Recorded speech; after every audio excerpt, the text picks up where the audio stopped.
il a posé ses conditions.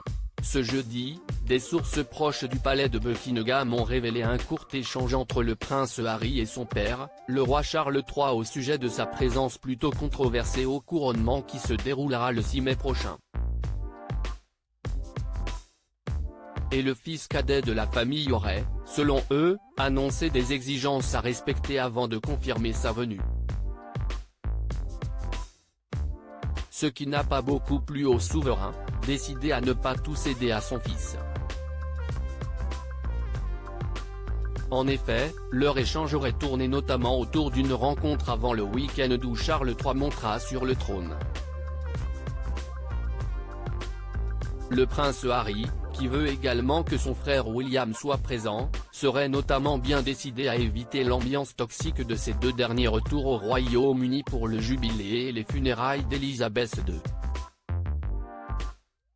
Brouillé avec son aîné, il s'était senti exclu de toutes les cérémonies et était même reparti aux États-Unis avant que les célébrations du jubilé ne soient terminées.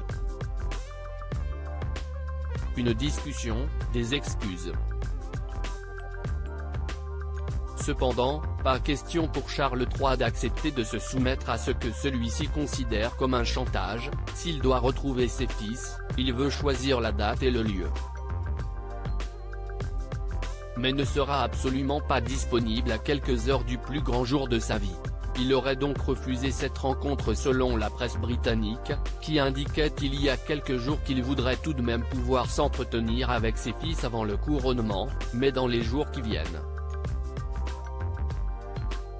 Autre demande qui ne sera pas acceptée, le prince Harry veut des excuses publiques de son frère, le prince William, qui considérerait quant à lui ne rien avoir à se reprocher et qui refuserait donc de s'y soumettre. Très en colère après les accusations de son cadet, selon des proches, il aurait lui aussi de nombreux griefs mais sur lesquels il ne s'est jamais exprimé en public, respectant la ligne de conduite de sa grand-mère, never explain, never complain.